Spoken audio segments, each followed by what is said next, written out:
You might think reggae is all sunshine, chill vibes, and positive energy, but the truth is more complicated. Behind the rhythm and Rasta are legends who were silenced, shut out, or financially squeezed by the very industry that profited from them. In this video, we're diving into 20 reggae greats, artists, producers, band members, who were blacklisted in one way or another. We'll explore why they were targeted, what blacklist really meant for them, and how their stories shine a light on a darker side of reggae's history. Stick around. This isn't your average reggae origin story. Sizzla Kalonji, born Miguel Orlando Collins, is one of reggae and dancehall's most prolific voices. Despite his success, he has faced significant backlash from the music industry and governments. In Germany, several of his albums were indexed by the Federal Department for Media Harmful to Young Persons. This meant restrictions on sales and promotion because his lyrics were considered violent or homophobic. His challenges extended to touring. In 2008, Sizzla was denied a Schengen visa, reportedly due to some of his songs meeting legal criteria for incitement. He later stated that a past marijuana charge, rather than his lyrics, caused his travel issues. These restrictions limited his ability to reach European audiences, and several concerts were canceled under pressure from advocacy groups. The controversy did not stop him from creating music, but it shaped his career in significant ways. Concert cancellations, denied visas, and public criticism meant that Sizzla had to navigate a complicated balance between artistic expression and industry limitations. Some argued he signed agreements to modify lyrics to perform abroad, though critics questioned his intentions. His story illustrates how one of reggae's most influential artists faced barriers not for lack of talent, but because his work challenged norms and provoked authorities. Sizzla remains a vital figure in reggae, representing both creative brilliance and the struggles artists face when their music confronts societal boundaries. Elephant Man, born O'Neil Bryan, is known as the energy god for his explosive performances and signature laugh. On stage, his high-octane energy can electrify a crowd, but behind the spotlight, he has faced serious challenges with the music industry, particularly abroad. In Germany, several of his albums were restricted by the Federal Department for Media Harmful to Young Persons. This type of censorship limited sales and advertising because some of his lyrics were considered violent or anti-gay. These restrictions affected not just album distribution, but also touring opportunities, with some European venues canceling shows or limiting promotion. The scrutiny forced Elephant Man to navigate a complicated balance between artistic expression and regulatory pressures, while still trying to reach international audiences. Despite the controversies, Elephant Man maintained a strong fan base in Europe and beyond. His energetic performances and charismatic stage presence allowed him to continue performing successfully, even as some authorities and advocacy groups criticized his lyrics. His career reflects the tension that dancehall and reggae artists often face, being celebrated for creativity while simultaneously being scrutinized for content that challenges societal norms. Elephant Man's story is a vivid example of how reggae legends can be blacklisted or limited by powerful industry and governmental forces, showing that popularity does not always protect artists from suppression. Bounty Killer, born Rodney Basil Price, is often called the warlord of dancehall, a title earned through decades of powerful lyrics and commanding performances. While he dominated the stage, he also faced serious obstacles from the music industry and international regulators. In Germany, several of Bounty Killer's albums were indexed by the BPJM, a regulatory body that restricts music deemed harmful to young people. This classification limited the album's sales and promotion, effectively reducing his access to key European markets. The content of these albums, often focused on street life and confrontational themes, was cited as the reason for the restrictions. Beyond Germany, Bounty Killer's music drew criticism from advocacy groups, especially regarding lyrics perceived as promoting violence. Concerts in certain cities were canceled or heavily monitored, adding logistical and financial stress to his tours. Despite these setbacks, he remained a major influence on the next generation of reggae and dancehall artists, shaping the sound and energy of the genre. Bounty Killer's experience highlights how even the most successful artists can encounter industry pushback when their work challenges social norms. His story is a mix of resilience, controversy, and artistic integrity. It also shows that being blacklisted is not always about censorship alone. It can include restrictions, canceled shows, and barriers that test an artist's career at every turn. Capleton. Capleton, born Clifton. George Bailey III is a reggae and dancehall icon, known for fiery performances and powerful social messages. Yet, like many of his peers, he faced industry pushback and censorship, especially in Europe. Several of his albums were indexed by Germany's BPJM, meaning they were restricted because of lyrics deemed violent or promoting hate. These restrictions limited promotion and sales, particularly affecting his reach in key European markets. Capleton's lyrics often blend spiritual themes with social commentary, but some songs contain content that advocacy groups labeled as anti-LGBT. Concert cancellations became a real issue in certain cities, forcing promoters and fans to navigate protests and controversy. These limitations demonstrate that blacklisting in reggae is not always an outright ban. It can be subtle, with restrictions on airplay, album sales, or tour opportunities. Despite these challenges, Capleton remained resilient, building a loyal fan base that supported him globally. His ability to maintain a career in the face of regulatory and social pressures reflects the complexity of being a reggae artist in a world where certain lyrics can provoke serious consequences. Capleton's story also illustrates how the music industry and governmental bodies can shape an artist's career path, sometimes punishing expression rather than celebrating creativity. Ultimately, Capleton's journey shows that artistic influence does not shield anyone from censorship. Even legends must navigate industry politics, public scrutiny, and societal expectations. T.O.K, the Jamaican dancehall group, whose name stands for Touch of Class, rose to fame with catchy hooks and harmonious vocals. While widely celebrated, they also faced censorship in parts of Europe. In Germany, several of their albums were indexed by the BPJM, a designation that restricted the sale and promotion of music deemed harmful to young people. This limited the group's exposure in one of the largest European markets.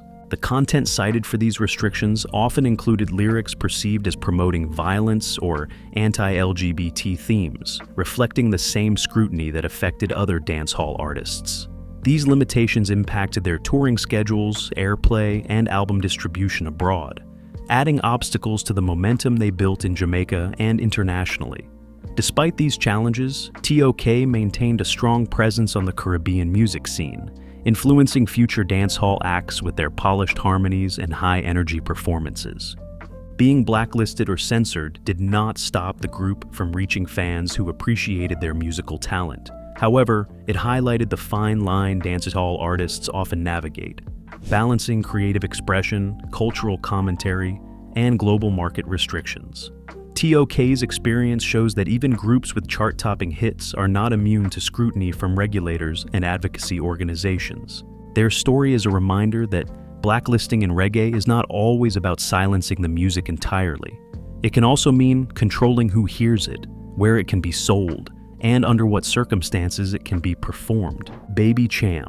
Baby Cham, born Damien Beckett, is one of dancehall's most recognizable voices, known for energetic delivery and club-ready hits.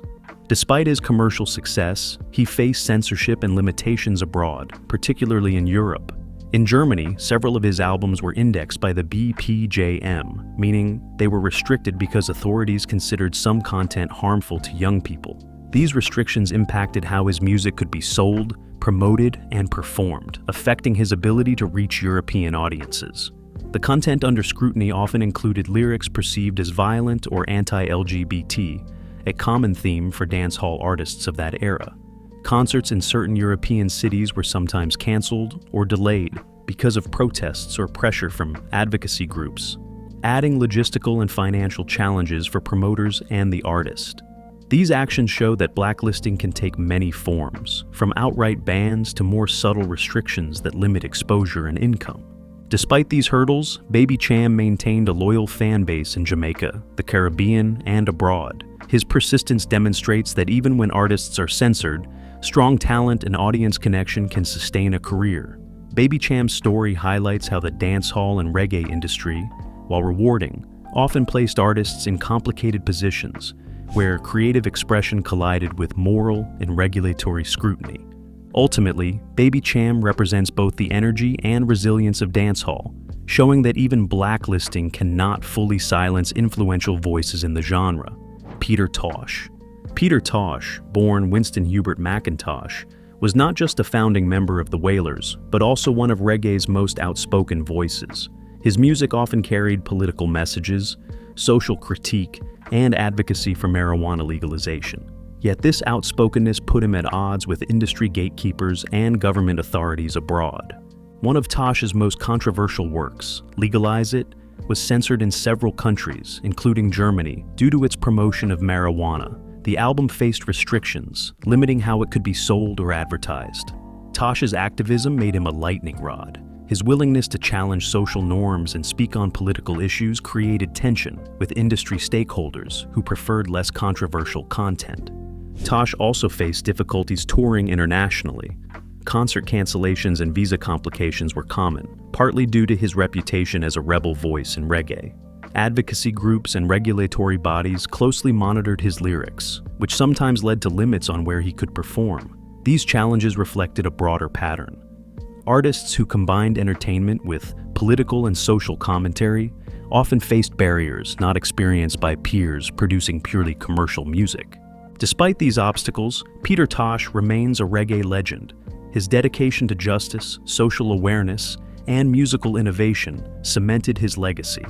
His experience illustrates that blacklisting in reggae was not always a formal legal process.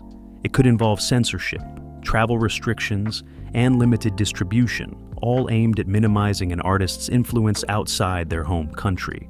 Buju Banton. Buju Banton, born Mark Anthony Myrie, is one of reggae and dancehall's most influential voices, known for his powerful vocals and socially conscious lyrics.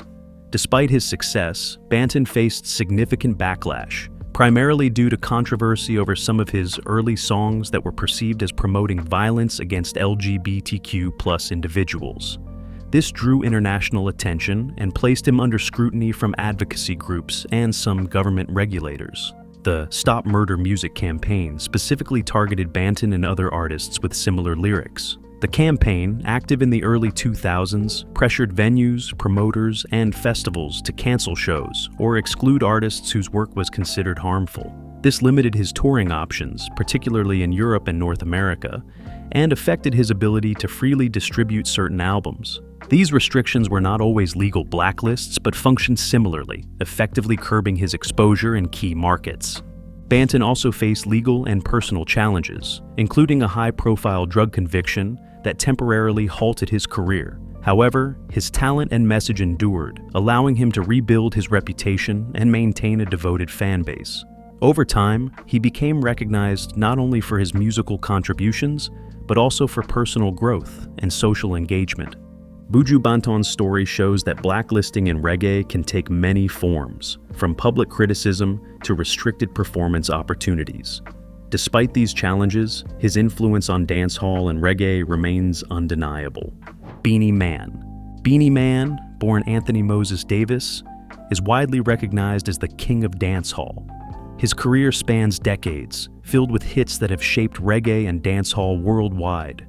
Despite his success, Beenie Man was not immune to controversy and industry backlash, particularly due to some of his early songs that were perceived as violent or anti-LGBT.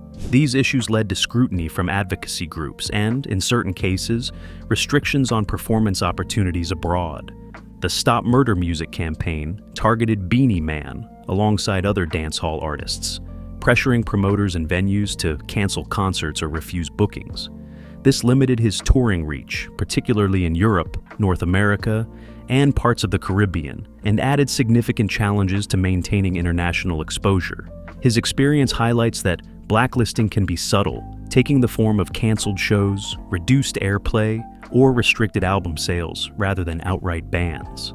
Despite these obstacles, Beenie Man maintained a strong fan base, known for his ability to blend party anthems with socially conscious messages. He adapted his performances and messaging over time, which allowed him to continue touring and producing music internationally.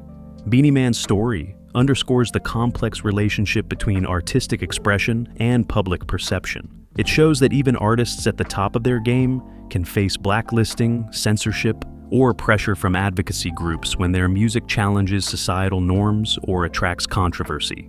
Vybz Kartel. Vybz Kartel, born Adidja Palmer, is one of dancehall's most influential and controversial figures.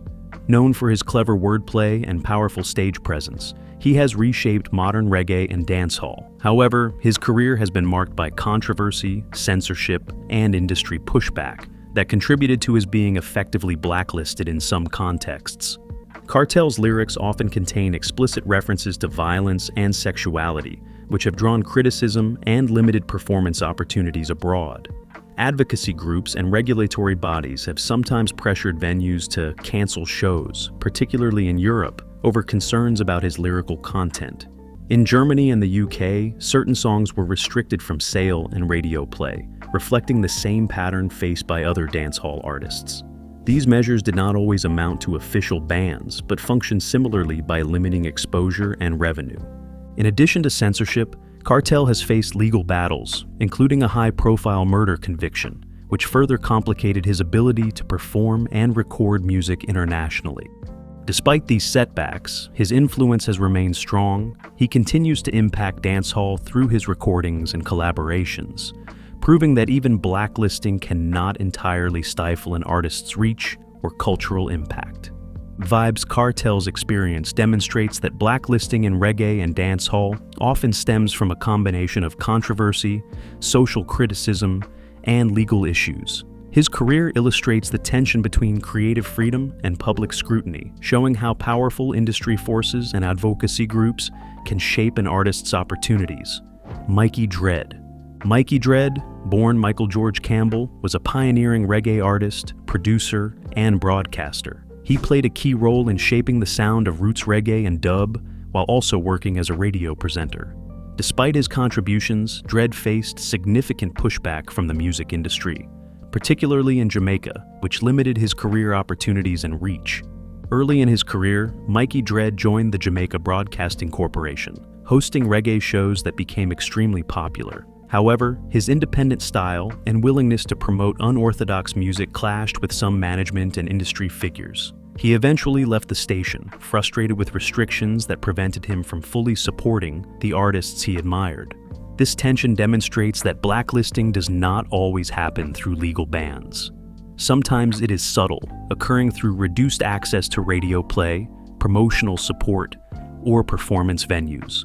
As a producer, Dread worked with numerous artists, but his progressive ideas and focus on innovation occasionally put him at odds with more conservative record labels.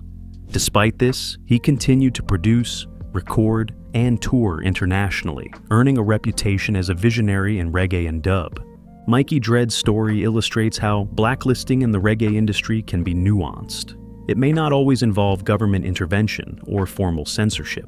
Instead, it can be about limiting exposure, curbing influence, and restricting the platforms available to an artist, even when their work is groundbreaking and widely admired. Lee Scratch Perry. Lee Scratch Perry, born Rainford Hugh Perry, is one of reggae and dub's most innovative producers and visionaries. He built the legendary Black Ark Studio, producing groundbreaking sounds that influenced generations.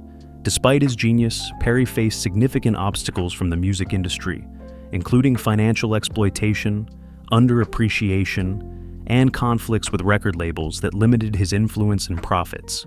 Perry often clashed with major labels over royalties and creative control. Many of the hits he produced for other artists, including the Wailers, brought him little financial recognition. The industry's unwillingness to fully compensate or credit him created a form of blacklisting, not through censorship, but through economic suppression. Without proper contracts or support, his access to international distribution channels was limited, and he frequently struggled to release music on his own terms. The Black Ark Studio itself became a symbol of both brilliance and vulnerability. Its destruction, whether by accident or design, ended a critical chapter in reggae production, further highlighting how the industry could marginalize even its most influential figures. Perry's eccentric personality and unconventional methods may have contributed to his outsider status, but his impact on reggae, dub, and global music remains undeniable. Lee Perry's story shows that blacklisting in the reggae industry does not always mean censorship of content. It can also manifest as economic marginalization, under-recognition, and limitations on artistic freedom. Despite these obstacles, his innovation continues to inspire artists worldwide. Aston Family Man, Barrett. Aston Family Man. Barrett is one of reggae's most celebrated bassists, known for his work with Bob Marley and the Wailers. His signature bass lines helped define reggae's sound, but despite his critical role, he faced industry challenges that limited recognition and financial rewards, a subtle form of blacklisting. Barrett's contributions were often overshadowed by more prominent figures. While Marley's name became globally famous, Family Man struggled with contracts and royalties, reflecting an industry tendency to prioritize frontmen over supporting musicians. His efforts to secure fair compensation sometimes met resistance from record labels, demonstrating how even legendary musicians could be marginalized economically. In addition, as a member of a backing band, Barrett's visibility was limited, which affected opportunities for international tours or independent projects. Although he maintained influence in Jamaica and among reggae insiders, the broader industry often failed to credit his contributions properly. This highlights a different kind of blacklisting, one that occurs through neglect, lack of promotion, or withholding resources rather than outright censorship. Despite these challenges, Aston Barrett's impact on reggae is undeniable. His musicianship shaped the genre's rhythm and global reach, and his legacy continues to inspire bassists worldwide. His story shows that blacklisting can take many forms, including economic marginalization and limited recognition, reminding us that the music industry's treatment of supporting artists often contrasts sharply with their actual contributions. Max Romeo. Max Romeo, born Maxwell Livingston Smith, is a roots reggae legend whose socially conscious lyrics and soulful voice earned him international acclaim. Yet, despite his influence, he faced significant industry pushback, especially from record labels that resisted his politically charged content. This limited the distribution and promotion of some of his music, a form of blacklisting that affected his global reach. Romeo's most famous album, War Ina Babylon, tackled themes of social injustice and political struggle in Jamaica. While the work is now celebrated as a reggae classic, at the time, its confrontational messages made some distributors hesitant to promote it internationally. Certain tracks were either delayed, modified, or not released in some markets, reflecting the industry's discomfort with politically charged content. He also faced challenges touring abroad. Some venues were reluctant to host him because of the perceived political nature of his performances, limiting his opportunities in Europe and North America. Despite these obstacles, Max Romeo remained dedicated to his message, continuing to record and perform with integrity and passion. His experience shows that blacklisting in reggae can go beyond censorship of controversial lyrics. It can also take the form of limited promotion, distribution barriers, and restricted touring opportunities. Max Romeo's legacy proves that artists can remain influential and respected, even when the industry attempts to curb their exposure. Augustus Pablo. Augustus Pablo, born Horace Swaby, is a legendary reggae and dub musician, famous for popularizing the melodica and reggae music. His innovative sound and haunting melodies influenced generations of artists. Despite his influence, Pablo faced industry pushback that limited his exposure and income, a subtle form of blacklisting common in the reggae world. Pablo often recorded and released music independently through his own labels, like Rockers International, to avoid industry interference. While this gave him creative freedom, it also meant limited distribution, especially internationally. Some distributors and promoters were hesitant to work with him because his music was unconventional and did not always fit commercial norms. This restricted access to larger markets, radio play, and major festival appearances. Collaborations with other artists sometimes exposed him to the same scrutiny. Tracks that addressed social issues or challenged the status quo occasionally drew criticism or reluctance from promoters abroad.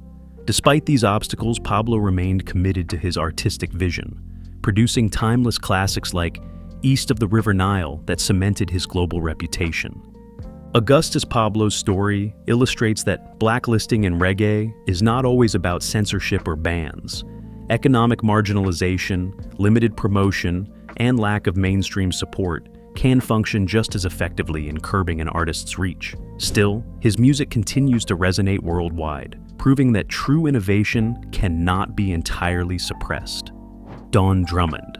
Don Drummond, born in 1932, was a founding member of the legendary Skatalites and a master trombonist who helped shape the ska and early reggae sound. Despite his immense talent, Drummond faced significant personal and professional challenges, which led to industry marginalization during his life. Drummond struggled with mental health issues, which culminated in the tragic death of his lover in 1965. He was institutionalized for the rest of his life, effectively ending his performing career.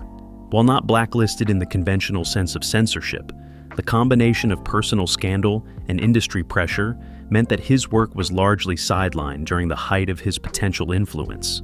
Even in this context, Drummond's recordings and compositions endured. His innovative trombone techniques and songwriting remain foundational to reggae and ska, with songs like Man in the Street and Eastern Standard Time celebrated decades later.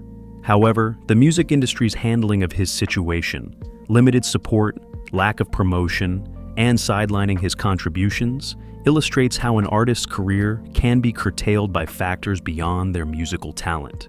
Don Drummond's story highlights a more complex form of blacklisting, one tied to personal circumstances and industry unwillingness to support troubled artists.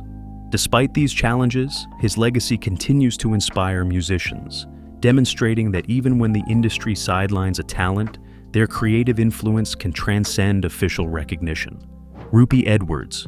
Ruie Edwards, born Rupert Lloyd Edwards, is a renowned reggae singer and producer known for his smooth vocal style and pioneering production work. He achieved success both as a solo artist and as a producer. But, like many in the reggae industry, he faced challenges that limited his exposure and reach internationally.